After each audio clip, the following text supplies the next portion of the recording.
Welcome back to the Deep Dive. Today we're diving into a really important issue, one that often gets overlooked. We're talking about prostate cancer in Black men. We've got research articles, statistical analyses, even some pieces that look at the social factors involved. It's about understanding the why behind the numbers, not Right. just the numbers themselves. Exactly. It's about looking at the bigger picture, seeing how all these different pieces fit together to create this disparity. Well, I was pretty blown away by some of the stats. Like, did you know Black men in the U.S. have the highest rate of prostate cancer? Yeah, 183.4 new cases for every 100,000 people. Way higher than any other group. that's right. And unfortunately, it doesn't stop there. Black men are also diagnosed younger and often with more aggressive forms of the disease. Which leads to that, I think it was 2.2 times higher risk of dying from prostate cancer compared to white men. It's a pretty sobering reality. And it's easy to fall into the trap of thinking it's just biology, just a difference in how their bodies work. But that's just not the whole story. We've got to look at things like institutional racism, cultural perceptions, socioeconomic barriers. They all play a role alongside those potential biological differences. So it's not just one thing we can point to and say, there's the problem. It's this whole web of interconnected issues. Absolutely. But let's start with the biology. One study mentioned Black men tend to have higher PSA levels and higher Gleason scores, which I think means the cancer is more aggressive, right? Yeah, the Gleason score basically tells you how likely the cancer is to grow and spread. So a higher score generally means it needs to be treated more quickly, more aggressively. Which makes it even more concerning that Black men are actually screened less often than white men. Right. It seems counterintuitive given their higher risk. Yeah, like shouldn't they be screened more? That's the question, isn't it? Why aren't they getting screened as often? And this is where those other factors we talked about, healthcare access, cultural perceptions, they start to matter a lot. And of course, you can't forget the historical context. Right, things like the Tuskegee syphilis study. That really shook the Black community's trust in the medical system. It did. And that distrust, unfortunately, is still felt today. So it's not just about the biology. It's about a lack of trust that can have real consequences for healthcare decisions. What other access-related challenges are you seeing? Well, for one, Black men are less likely to be treated at those top-tier cancer centers, the NCI-designated ones, Yeah. the ones with the most expertise and resources. So even if they do get screened, even if they seek treatment, there are still these barriers to getting the best possible care. Exactly. And it goes beyond that. Some research even suggests that Black men face longer travel times to healthcare facilities and are less likely to travel those distances for treatment. Wow, so on top of everything else, they might have to travel further, spend more time getting to appointments. It all adds up. And all of these factors, the delayed screenings, the limited access to specialists, the burden of travel, they directly impact treatment options and, ultimately, survival rates. So it's not just about catching it early. It's about getting the right care at the right time in the right place. Exactly. And that's where the system, I think, is really failing Black men. So we're seeing this complex interplay of biology, access, and trust. But it's not just about getting to the doctor's office, right? Yeah. There's also the cultural aspect of all this. One of the articles we're looking at today mentioned how Black men often get their information about prostate cancer from family and community rather than healthcare providers. Yeah, it's a great point. They're turning to sources they trust, sources that understand their lives and experiences. That makes sense, right? Yeah, and it highlights the importance of community outreach programs, especially involving women, because studies have shown women often initiate conversations about health and prevention. They can have a big influence on the men in their lives. So it's not just about reaching the patient. It's about reaching their whole support network, understanding those existing channels of communication. Absolutely. And we can't forget the impact of socioeconomic factors. Black men are disproportionately impacted by poverty and lack of health insurance. This adds a whole other layer of complexity. Right, we can't talk about healthcare without acknowledging the role of economics. It's all connected. And one of the research papers pointed out a really striking statistic. Black men are significantly more likely than white men to consider things like the cost of care, the time commitment, how it will affect their families and their jobs. All of that factors into their decisions about treatment. It's a powerful insight. These aren't just theoretical concerns, they're real-life factors that weigh heavily on these decisions. It's like they're facing this impossible choice between their health and their financial well-being. Absolutely. Choosing treatment becomes about weighing survival against potential economic devastation. So we've got distrust in the system, limited access to specialized care, reliance on community-based information, and then this added burden of financial hardship. It's really stacking the deck against black men when it comes to prostate cancer. It's a lot to overcome. And unfortunately, we're not done yet. There's still the issue of clinical trials and how that impacts treatment options. Right, because if black men aren't well represented in the research, then the treatments might not be as effective for them. Exactly.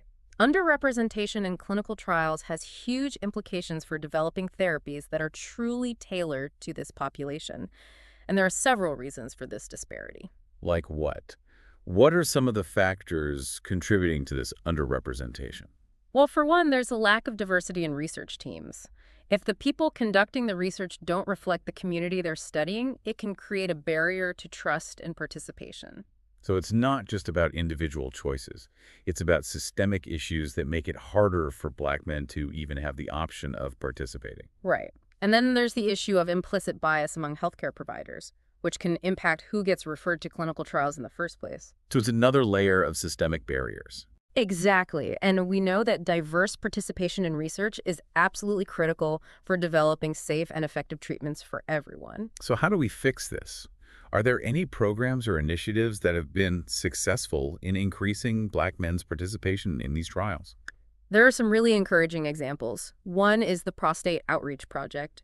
They used community-based events and took a really culturally sensitive approach, and they were able to significantly increase enrollment.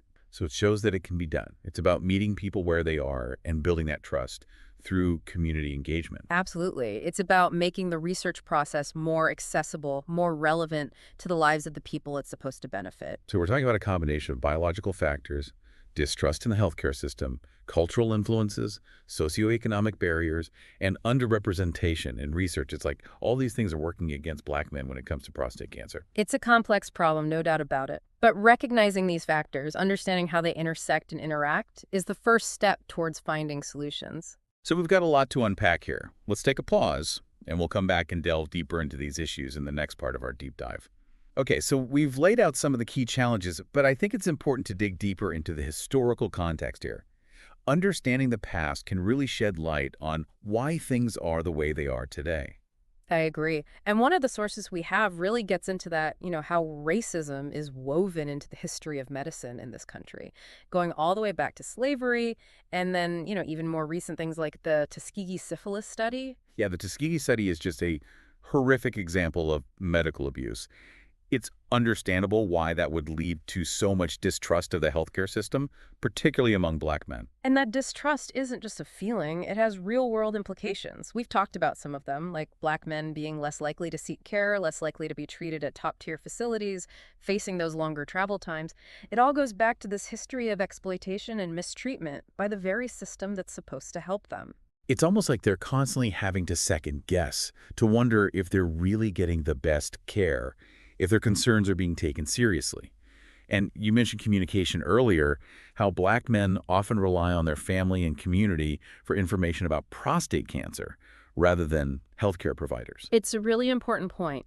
They're getting their information from sources they trust, sources that understand their experiences, which isn't inherently a bad thing. The Black community has this strong tradition of mutual support and care, but it does point to a missed opportunity, a chance for healthcare providers to build that same level of trust and understanding. So how do we bridge that gap? How do we tap into those existing networks of trust and make sure black men are getting accurate information, information that empowers them to make informed decisions about their health? Well, I think part of it is meeting people where they are, partnering with those community organizations, churches, barbershops, community centers, places where black men feel comfortable, where they already gather. Bring the conversation to them. Make healthcare less intimidating, less clinical, more part of everyday life. Exactly. And it's not just about the message itself. It's about who's delivering it. Having those trusted figures within the community be a part of that conversation makes all the difference. And surprisingly, a lot of the research highlighted how important women are in this process. Oh, really? Tell me more about that. It turns out women are often the ones initiating conversations about preventative care. They're the ones encouraging their husbands, fathers, brothers to go see a doctor, get screened, take their health seriously. That makes sense. right? Yeah. It's about leveraging those close relationships to promote healthy behaviors. It is. It speaks to the power of family and social networks and how we can use those existing connections to improve health outcomes. But even with more awareness, even with community support, there's still the issue of cost. We can't talk about healthcare without talking about the economic barriers that prevent so many people from getting the care they need. Right? Healthcare in this country is so tied to employment, to insurance, to having the financial resources to navigate a complex system. Yeah. And Black men are disproportionately impacted by poverty and lack of health insurance. It creates a whole other layer of challenges. Absolutely. And one of the studies really hit on this. It found that Black men are much more likely than white men to consider things like the cost of care, how long treatment will take, how it will affect their work, their families. All of those things play a role in their decision making. So it's not just about the best medical option, it's about the real-life consequences, the potential financial burden that comes with a cancer diagnosis. Exactly. They're having to weigh survival against the very real possibility of financial ruin. It's a heartbreaking situation, and it Wow. highlights the urgent need for policy changes that address those socioeconomic disparities.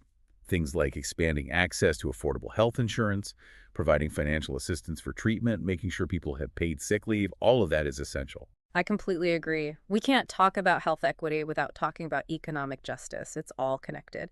And speaking of equity, we have to come back to this issue of clinical trials, how the lack of diversity in research directly impacts the treatment options available to Black men.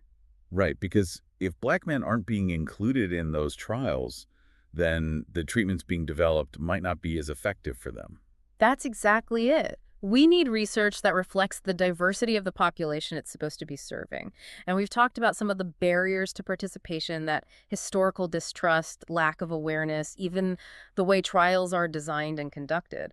But there are some strategies that have shown real promise in increasing Black men's involvement in clinical trials. Oh, that's good to hear. Tell me more about that. One of the most effective approaches is community-based recruitment. We talked about the Prostate Outreach Project using community events, culturally sensitive messaging. These strategies have been really successful in boosting enrollment. So it's about bringing the research to the community, making it feel less intimidating, more accessible. Exactly. And it's also crucial to have research teams that reflect the diversity of the participants. Having researchers who look like them, who understand their background and experiences, can go a long way in building trust and encouraging participation. It's about representation at every level, Hmm. from the people designing the research to the people participating in it. Absolutely. But we also have to address this issue of implicit bias, both in healthcare and in research. These unconscious biases can influence who gets recommended for clinical trials in the first place, and can even affect how researchers interpret data. That's a tough one to tackle.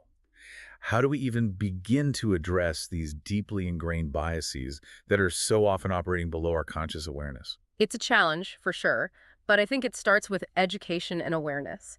Healthcare providers and researchers need to be trained to recognize their own biases and understand how they might be influencing their decisions. And it's not just about individuals changing their behavior, it's about creating systems that are more equitable and less susceptible to those biases in the first place. So we're talking about personal accountability, but also systemic change. It's about looking inward, but also outward at the structures that perpetuate these inequities. Exactly. It's a multi-layered problem that requires a multi-layered solution. We need to be intentional about recruiting and retaining a diverse workforce in healthcare and research. We need policies and procedures that promote fairness and equity at every level. So it's a long game, a combination of individual actions and systemic changes that will ultimately lead to a more just and equitable healthcare system. That's the goal. And it's worth striving for, even though we know it's not going to be easy or happen overnight. Okay, we've covered a lot of grounds here. We talked about the history of medical racism, the impact of those socioeconomic disparities, the importance of cultural competency, and the need for more inclusive research. It's a lot to process, but I hope our listeners are feeling more informed and maybe even a little bit empowered to make a difference. I hope so too, because this isn't something that's going to fix itself. We have to be active participants in creating the change we want to see. So what are some things our listeners can do, some concrete steps they can take to address these disparities? Where do we even begin? Well, the first step is always education. Learn about these issues, talk about them with your family and friends. The more we talk about it, the less stigma there is, the more likely people are to seek help. It's about breaking down those walls of silence and creating a space for open and honest dialogue. But what about those of us who aren't healthcare providers or researchers? What can we do to advocate for change on a larger scale? We can all advocate for policies that address those social and economic disparities that we've talked about. Supporting access to affordable health care, quality education, voting for candidates who prioritize these issues, these are all ways to make a difference. And for those of us who are healthcare providers, we have a responsibility to really examine our own practices, to confront our biases, and to actively work towards a more just and equitable system. Absolutely. We have to look inward and ask ourselves, what can I do in my own sphere of influence to make things better? Whether it's educating ourselves, pushing for policy change, or having those sometimes difficult conversations with colleagues. So it's a combination of individual action and systemic change, and recognizing that we all have a role to play in creating a healthcare system that truly serves everyone. Exactly. And while we've been focused on prostate cancer in Black men today, these issues are interconnected. Addressing health disparities for one group benefits us all. It makes our community stronger, our healthcare system more effective. It's about understanding that our individual well-being is tied to the well-being of everyone. Exactly. We're all in this together. But before we wrap up, I want to circle back to something you mentioned earlier about the historical context of this issue. You said that to understand the present, we have to understand the past. And it made me think, if these disparities are so deeply rooted in systemic racism, what does that say about our society as a whole? What does it say about us? That's a really powerful question. And I think it challenges us to look beyond those individual choices and really grapple with the ways that our institutions and systems perpetuate inequality. It forces us to confront those uncomfortable truths about our history and how that history continues to shape the world we live in today. It's about recognizing that silence is complicity and that we all have a responsibility to speak out against injustice. And it's also about understanding that change takes time, it takes effort, it takes a sustained commitment to dismantling these systems of oppression and creating a world where everyone has a chance to thrive.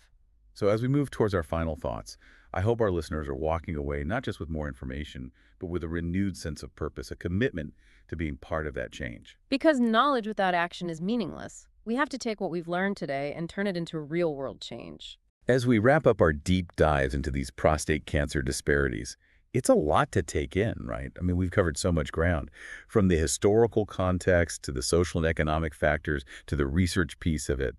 It's complex. What really stood out to you from all of this?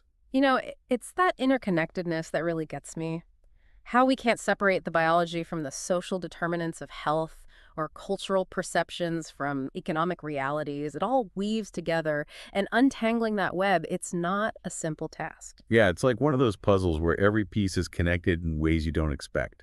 But one thing that did give me some hope were those initiatives we talked about, like that prostate outreach project. Oh, absolutely. It shows what can happen when you bridge those communication gaps, build trust within those communities. When you tailor your approach, make it culturally relevant, you can make real progress on things like screening rates and getting people involved in research. And both of those are key, right? I mean, early detection is crucial with prostate cancer. Right. And having diverse representation in those clinical trials helps ensure that the treatments are actually effective for everyone. It boils down to this.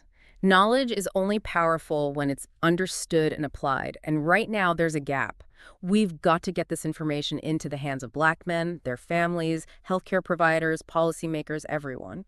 So it's about empowering individuals to advocate for their own health, but also encouraging healthcare providers to practice, culturally competent care. Yes, exactly. And pushing for those policy changes that create a system that's truly equitable. Because this isn't just a problem for Black men. This affects everyone. Health disparities, they weaken our communities, they put a strain on our healthcare systems, and honestly, it's a reflection on us as a society. It is. And here's a question I'll leave you with. We've seen how deeply these disparities are rooted in systemic issues, right? So what does that say about our society as a whole? What does it say about us? Whoa, that's a big one. It makes you think about how things like racism, poverty, unequal access to resources, they all have consequences that maybe we don't even realize. It's a challenge to look beyond those individual choices and consider the systems, the context in which those choices are made. It's a call for a deeper understanding, more empathy and compassion. Well, we've covered a lot of ground in this deep dive, and it can feel heavy. But I hope you're not just walking away with more knowledge, but also with a sense of I don't know, a sense of responsibility, maybe. I hope so too, because this isn't inevitable. These disparities aren't just something we have to accept. We have the power to change things. It starts with each of us, being informed, speaking up, advocating for change. Thanks for joining us for this deep dive. Until next time. Take care.